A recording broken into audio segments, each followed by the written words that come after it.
판넨베르크라고 하는 유명한 신학자가 있습니다. 이분이 쓰신 책 중에 사도신경 해설이라는 책이 있습니다. 이 책의 내용은 말 그대로 사도신경을 해설한 것인데요. 제가 오늘 드리려는 말씀은 이 책의 내용에 대한 것은 아닙니다. 이 책을 제가 어떤 분에게서 선물로 받았었습니다. 그런데 책의 모든 페이지마다 깨알 같은 글자 하나가 곳곳에 써 있는 것을 볼 수 있었습니다. 바로 님이라고 하는 글자였습니다. 님. 이 책은 사도신경에 대한 해설이어서 당연히 예수님에 대한 말씀이 많습니다. 예수님에 대해서 이 책에서는 우리가 읽고 있는 성경처럼 예수라고 기록해 놨습니다. 그런데 제가 받았던 이 책에는 예수라는 이름이 나오기만 하면 그 뒤에다가 누군가 님이라고 하는 말을 일부러 연필로 꼭꼭 눌러 써 놓았다는 것입니다. 한 페이지만 해도 님이라는 글자가 수십 개가 나오는 것을 볼 수 있었습니다. 그래서 저한테 이 책을 선물로 주신 분께 여쭤봤더니 이게 원래 자기 책인데 어떤 목사님께서 빌려 가셨다가 이렇게 해 놓았다는 것이었습니다. 아주 보수적인 신앙을 가진 어떤 목사님이셨는데 모든 페이지에서 예수가 나오면 예수님이라고 바꿔놓았다는 것이었습니다. 책을 읽는데 크게 지장은 없어서 제가 선물로 받긴 했었는데 저는 이때 이 이야기를 듣고 또한 책에 덧붙여진 그 수많은 님이라는 글자를 보고서 참 많은 생각이 들었습니다. 여러분은 어떠신가요? 이 수많은 님이라는 글자를 보고 여러분들은 어떤 느낌이 드십니까? 예수님을 향해서 단순히 님이라는 말을 붙이면 예수님을 높여드리는 것일까요? 물론 이렇게 하셨던 그 목사님께서는 아주 순수한 마음으로 하셨을 것입니다. 어떻게 감히 예수님께 님이란 말을 붙이지 않고 그냥 예수라고 하나 싶은 마음이셨을 것입니다. 그러한 순수함은 신앙생활의 중요한 동기가 되기도 합니다. 대단히 좋은 것이고 필요합니다. 하지만 다른 한편으로 생각해 볼 때에 이러한 모습이 믿음의 전부를 보장한다라고 말하기는 어렵다고도 할 수 있습니다. 예수님께 아무리 님이라는 말을 붙여도 소용이 없을 수 있습니다. 예수를 정말로 나의 님이라고 높여드린다는 이것은 글자나 형식에 그 핵심이 있지 않기 때문입니다. 글자가 아니라 삶 속에서 예수를 나의 주님이라고 고백하는 것이야말로 예수를 진정으로 높여드리는 일이기 때문입니다. 기형도라는 시인이 있습니다. 이 시인이 쓴 우리 동네 목사님이라는 시가 있는데 이 시에 이런 말이 나옵니다. 성경에 밑줄을 긋지 말고 생활에 밑줄을 그어야 한다라는 말입니다.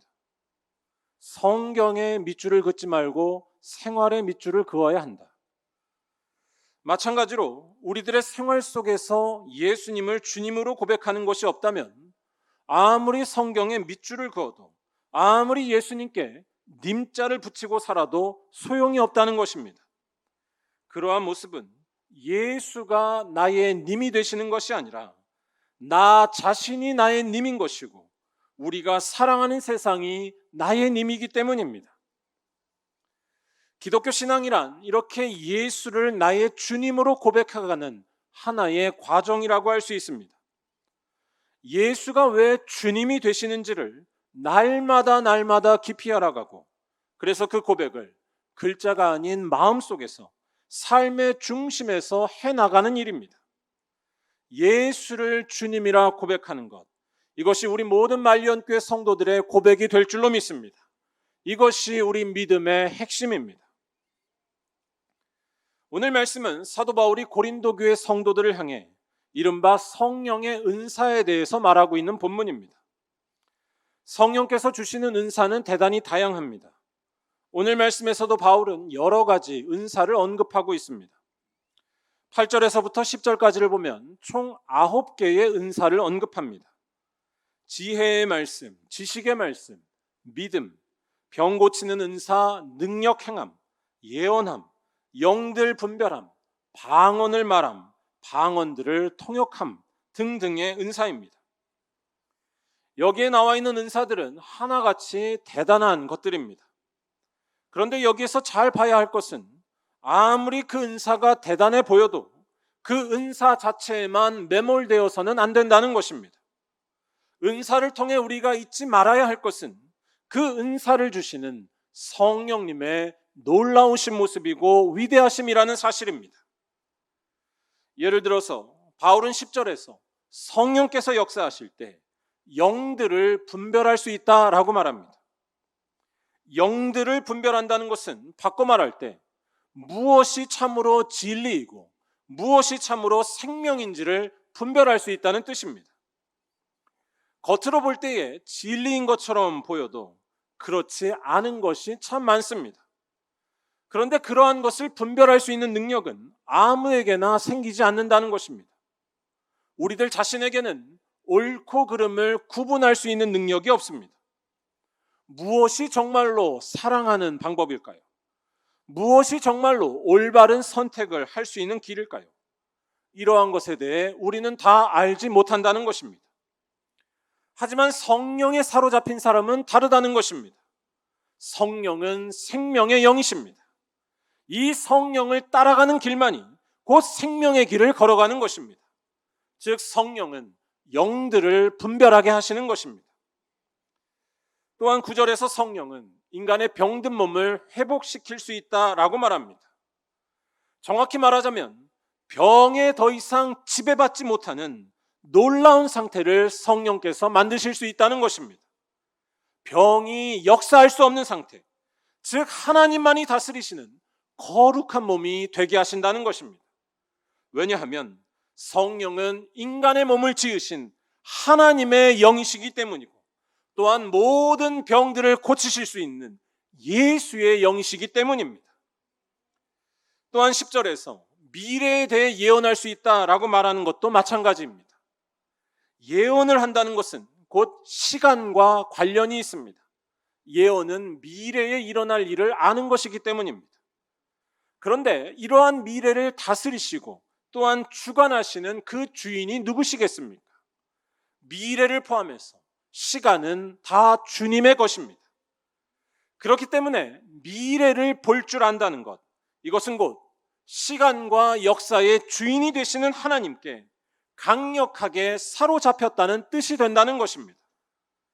성경에 나오는 예언자들이 사람들에게 미래에 대해서 당당히 소리칠 수 있었던 이유가 여기에 있었습니다. 예언자들이 예언을 했다는 것은 단지 그들이 점쟁이들처럼 주술을 했다는 것이 아닙니다. 이것은 시간의 주인이신 하나님에게 또한 그 하나님의 영에게 사로잡혔다는 뜻이 된다는 것입니다. 다시 말해 성령의 은사에서 중요한 것은 은사 자체가 아니라 그 모든 은사를 주시는 성령님의 능력인 것입니다. 우리는 무엇이 참이고 무엇이 진정한 사랑이고 무엇이 진정으로 건강하고 복되게 사는 것인지에 대해 모릅니다. 하지만 성령을 통하면 알 수 있다는 것입니다. 성령은 생명의 영이시기 때문이고 성령은 하나님의 영이시기 때문입니다. 성령께서 주시는 많은 은사들은 이러한 성령의 역사하심의 결과인 것이지 그 은사 자체로 특별하다고 말할 수는 없다는 것입니다. 바울도 이러한 점에 대해 오늘 말씀에서 잘 이야기하고 있었습니다. 바울은 이 9가지의 은사를 언급하면서 이 모든 은사들이 다 같은 한 분 성령에게서 나온 것이라는 사실을 강조하고 또 강조합니다. 4절에서 6절까지에서 바울은 이렇게 이야기합니다. 은사는 여러 가지나 성령은 같고 직분은 여러 가지나 주는 같으며 또 사역은 여러 가지나 모든 것을 모든 사람 가운데서 이루시는 하나님은 같으니 아멘. 모든 은사가 다 성령으로 말미암아 나온 것이고 성령의 능력의 한 모습임을 말하는 것입니다. 바울이 지금 이러한 사실을 강조하고 있는 데에는 이유가 분명히 있었습니다. 성령이 아니라 은사 자체에만 집중하면서 자기 자신을 드러내고 자랑하려는 이들이 지금 교회 안에 가득했기 때문이었습니다. 은사를 통해서 그 은사를 주신 성령의 능력이 드러나는 것이 아니라 그 은사를 가진 자기를 돋보이게 하고 드러나게 하려는 것이 문제였습니다. 헐리우드 영화를 보다 보면 007이나 또 킹스맨 같은 스파이 영화를 볼 수 있고요. 또 이와 비슷한 맨 인 블랙 같은 SF 영화를 볼 수 있습니다. 그런데 이런 영화들을 보면 늘 나오는 같은 장면이 하나 있습니다. 바로 최첨단의 무기들이 즐비하게 전시된 어떤 실험실 같은 곳입니다. 라이터가 폭탄으로 변한다든지 조그만 담배에서 로켓이 나온다든지 등등 아주 신기한 무기들이 많이 나오는 곳입니다. 그래서 영화의 주인공은 이곳에 있는 무기들을 쭉 둘러보는데 주인공이 받는 그 무기가 기대했던 것과 다를 때가 좀 있습니다. 겉으로 볼 때 아주 작고 초라해 보이는 것을 받는 것입니다. 그래서 영화를 보는 사람이나 주인공이나 아주 아쉬워할 때가 많이 있습니다. 한번 화면을 보여주시면 이게 맨 인 블랙이라는 SF 영화인데요. 저 주인공이 아주 조그만한 총을 받고서 대단히 실망스러운 표정을 짓고 있습니다. 그런데 이런 영화를 쭉 보다 보면은 깜짝 놀라게 됩니다. 이 작고 초라해 보이는 무기가 사실 엄청난 힘을 가졌다는 것이 나타나기 때문입니다. 아니, 이 작은 무기나 또 다른 무기나 다 똑같습니다. 다 어마무시한 힘을 가졌고 주인공에게 불가능한 힘을 갖게 한다는 것에서 똑같다는 사실입니다. 왜냐하면 이 무기들은 작든지 크든지 최첨단의 지식과 기술을 갖춘 그 실험실에서 함께 나왔기 때문입니다. 그런데 이러한 사실을 생각하지 못하고 그냥 눈에 보이는 모습만 보거나 또 다른 것과 비교하면서 금방 실망하는 모습이 많다는 것입니다. 오늘 말씀에서 바울이 지금 성령의 은사에 대해 말하려고 했던 것도 이와 비슷하다고 할 수 있습니다. 지금 고린도 교회 사람들은 일종의 은사에 대한 등급을 매기고 있었습니다. 서로 비교하고 있었습니다. 그래서 어떤 은사는 크고 중요한 것이고 어떤 은사는 별 볼 일 없는 작은 것이라는 식으로 서로 줄을 세우고 있었던 것입니다. 이러한 일 때문에 지금 고린도 교회에는 분란만이 가득한 중이었습니다. 상처받고 무시받고 있었습니다. 또한 시기하고 질투하고 있었습니다. 또한 불평하고 원망하고 있었습니다. 이 좋은 성령의 은사 때문에 교인들이 하나둘 망가지기 시작했고 교회가 무너지기 시작했습니다. 어떤 은사는 좋은 것이고 어떤 은사는 그렇지 않다는 식으로 은사에 대해 사람의 기준을 갖고 평가하면서 시작된 일이었습니다. 하지만 바울이 말한 바에 따르면 그렇지 않다는 것입니다. 마치 스파이 영화에 나오는 무기가 그 겉모습에 상관없이 다 강력하고 놀라운 것처럼 성령의 은사 역시도 마찬가지라는 말씀입니다. 모두가 다 생명의 영이신 성령께로부터 나온 것이기 때문입니다. 어떠한 성령의 은사이든 다 생명의 능력이 나온다는 것입니다. 여러분들은 이 사실에 대해서 정말로 인정하고 믿으시나요? 오늘 말씀 7절에서 모든 은사들은 다 공동의 유익을 위한 것이다 라는 말씀이 이러한 사실을 다시 한번 잘 알려줍니다. 모두에게 유익이 되도록 한다라는 이 말은 다른 말로 하자면 모든 사람을 살려낼 수 있는 능력이 있다는 것입니다. 정말로 성령으로부터 받은 은사라고 한다면 지금 고린도 교인들이 하는 것처럼 서로를 죽이고 시기하는 일로 나아가지 않는다는 것입니다. 성령은 모두를 살려내실 수 있는 생명의 영이시기 때문입니다. 그런데 바울이 이렇게 말을 열심히 했어도 아마도 잘 알아듣지 않고 여전히 고집을 부리면서 바울의 이런 말에 대해 인정하지 않는 사람들이 있었을 것입니다. 그리고 또 한편으로 잘 생각해보면 그러한 사람들의 생각을 아예 무시할 수도 없는 노릇이라 할 수 있습니다. 각각의 은사가 나타내는 모양과 그 모습을 볼 때에 우리가 받게 되는 느낌이 정말로 천지 차이로 느껴질 수 있기 때문입니다. 제가 예를 들어보겠습니다. 예를 들어서 병을 고칠 수 있는 은사와 지식의 은사, 이 둘 중에서 사람들이 어디에다가 더 높은 점수를 매길까요?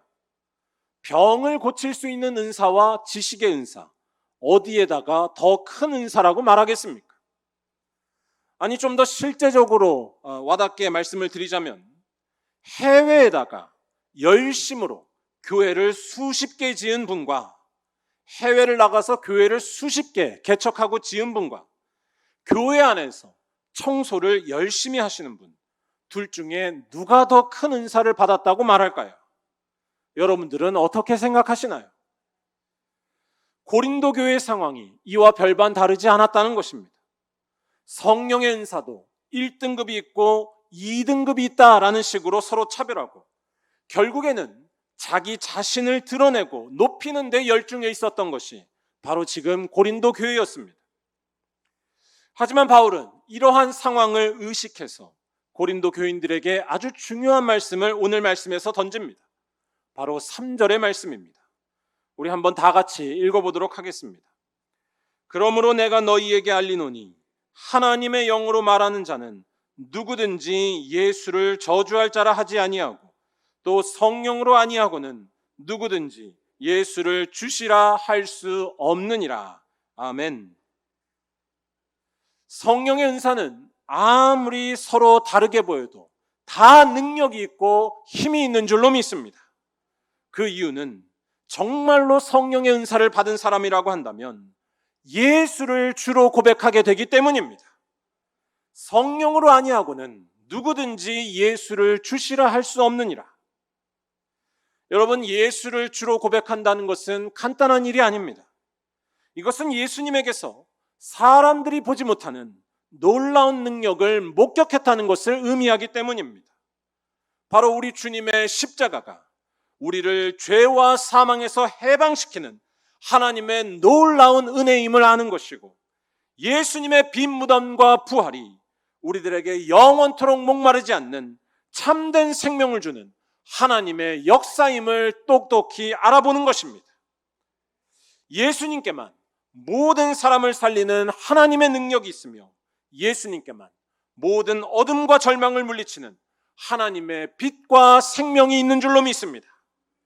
그래서 이러한 사실을 깨달은 사람은 예수님을 향해 이분만이 나의 주님이시라고 고백한다는 것입니다. 그리고 이렇게 예수님이 주님으로 고백되는 자에게 예수님의 능력이 나온다는 것이 성경의 말씀인 것입니다. 로마서 10장 9절은 예수를 주로 고백하는 자에게 어떤 일이 일어난지에 대해 이렇게 이야기합니다. 우리 한번 다 같이 읽어보도록 하겠습니다.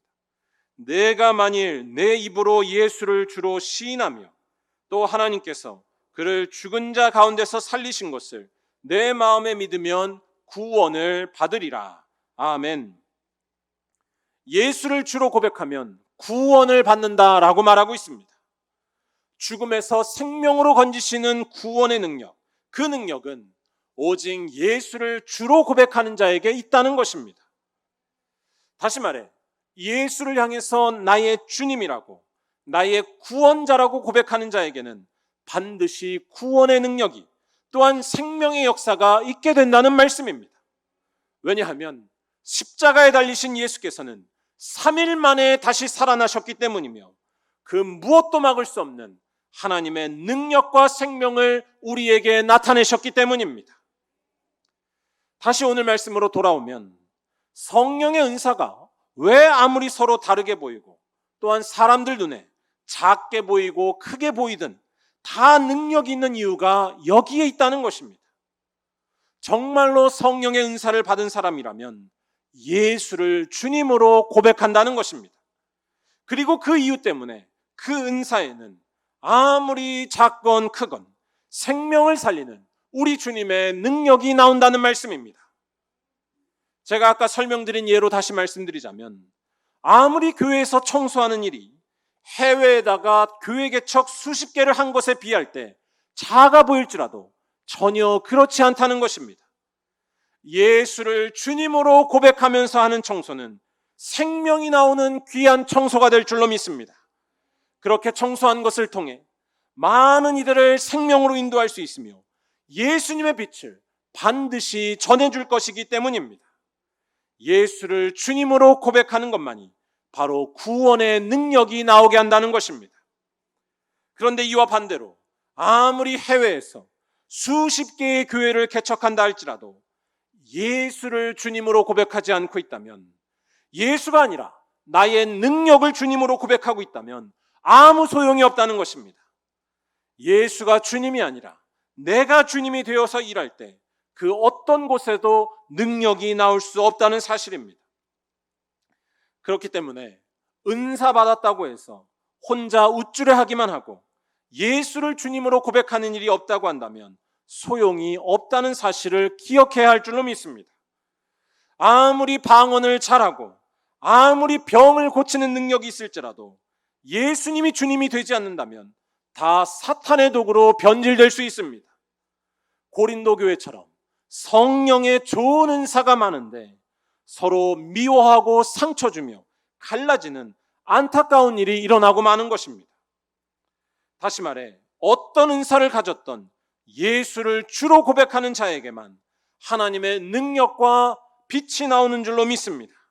무슨 일을 하든지 내가 아니라 예수를 주님으로 고백하는 일, 이것이야말로 성령의 능력이 나오게 하는 것이고 진정한 성령의 은사라는 말씀입니다. 우리가 코로나 바이러스를 물리치기 위해서 열심히 백신을 맞고 있습니다. 그런데 백신에 대한 역사를 생각할 때 우리가 잊지 말아야 할 참 귀한 인물이 하나 있습니다. 바로 조너스 소크라고 하는 미국의 한 의사입니다.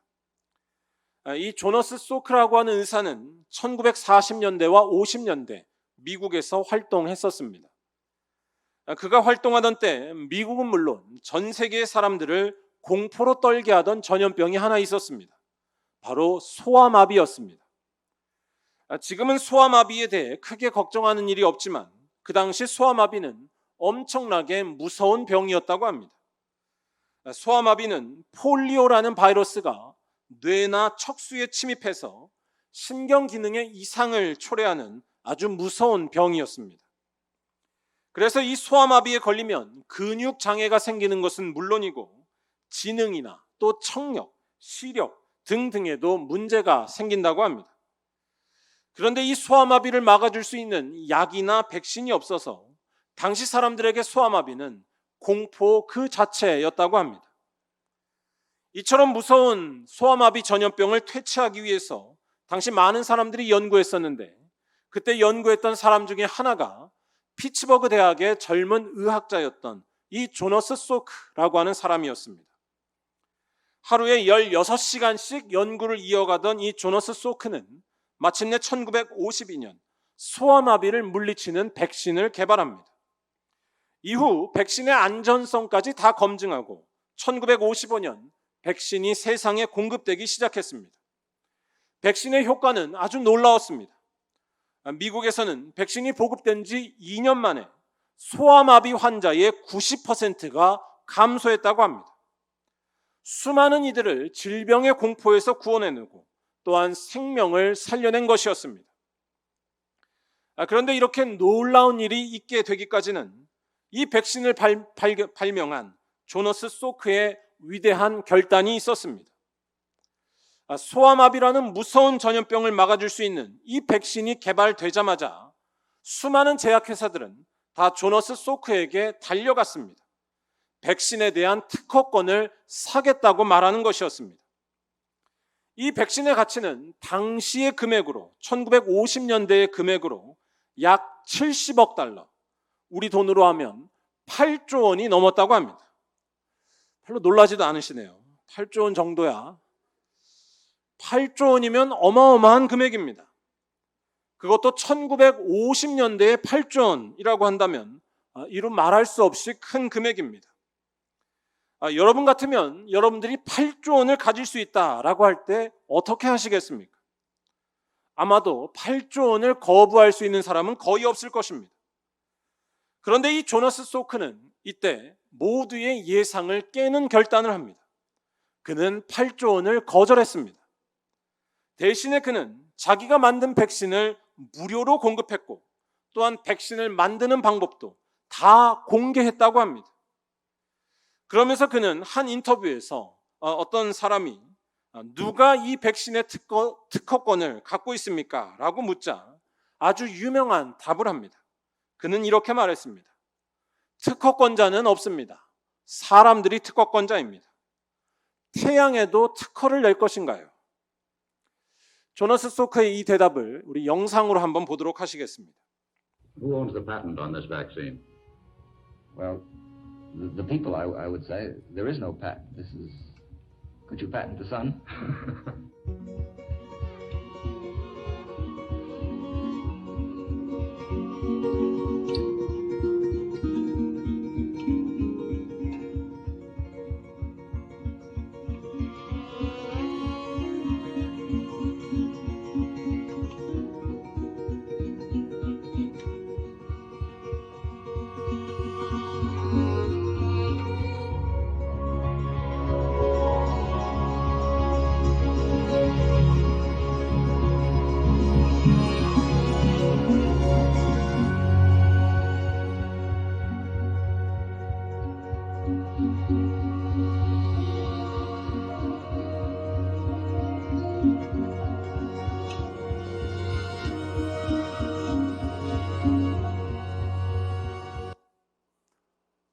여러분 잘 보셨나요?